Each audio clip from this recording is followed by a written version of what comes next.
Bonjour à tous, bonjour mes amis. Je vous fais cette petite vidéo pour faire un écho à la déclaration du président Issa Bakari Chirouma. Nous avons maintenant le quatrième président de la République du Cameroun.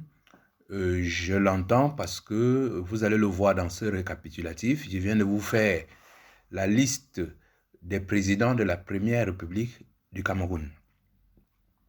Et commençons tout de suite par la première période. Parce que, pourquoi je le fais? Parce que les Camerounais attendent beaucoup de Issa Bakari Tiroma. Les Camerounais ont soif de quelqu'un qui va enfin leur apporter ce qu'ils demandent depuis 1960. Allons-y donc par le premier président de la République du Cameroun, Amadou Ahidjo. On peut dire que c'est la période de la fondation du Cameroun, de 1960 à 1982. Il va être intrépide sur la répression des partis d'opposition, l'UPC. Il va d'ailleurs neutraliser, je dis bien assassiner, tous les leaders de l'UPC, même si on attribue ces crimes à la France. Ce qui est tout naturel, parce qu'il avait été mis là par la France. Et après la neutralisation de l'UPC, il va s'engager sur une voie très onéreuse, qui est la fondation de Cameroun nouveau. Et d'ailleurs, en 1982, Paul Biya dira « Mon illustre prédécesseur m'a laissé un pays prospère, riche et en paix. » Donc c'est ce qu'on appelait un pays en voie de développement. Le Cameroun était l'un des premiers pays d'Afrique.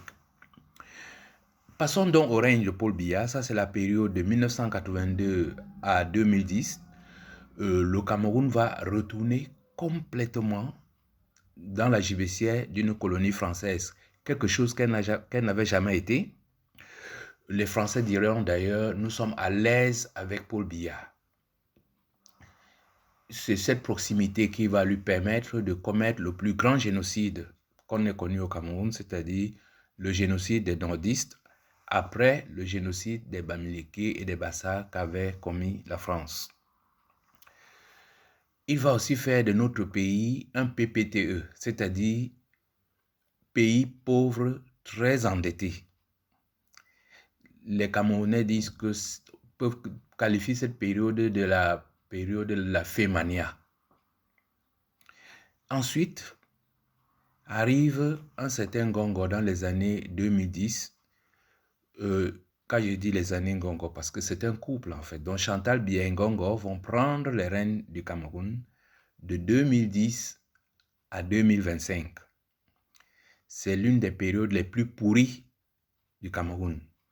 Les assassinats au Cameroun deviennent un jeu d'enfant.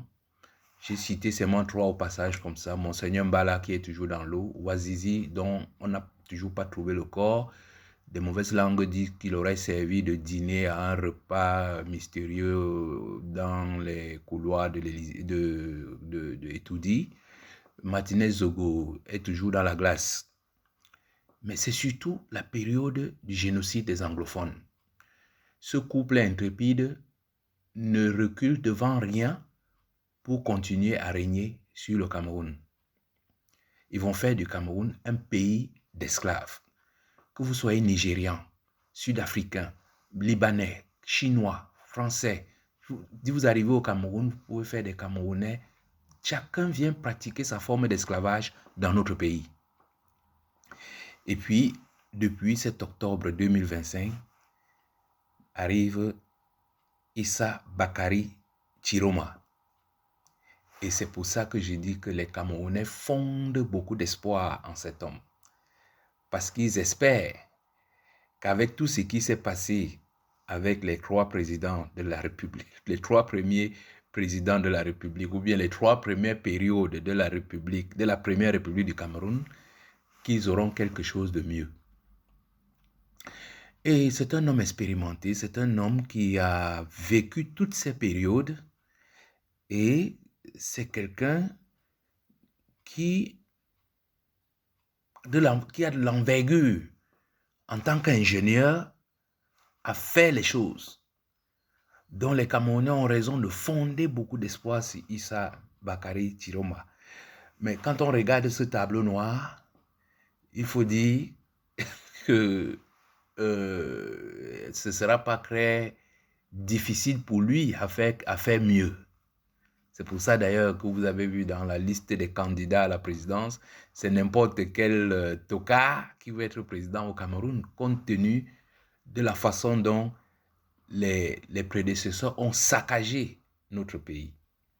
Voilà mes chers amis, je m'arrête là, je voulais juste faire le point pour que les gens mesurent ce qu'on attend de Issa Bakary Chiroma. Merci de m'avoir écouté et partagé.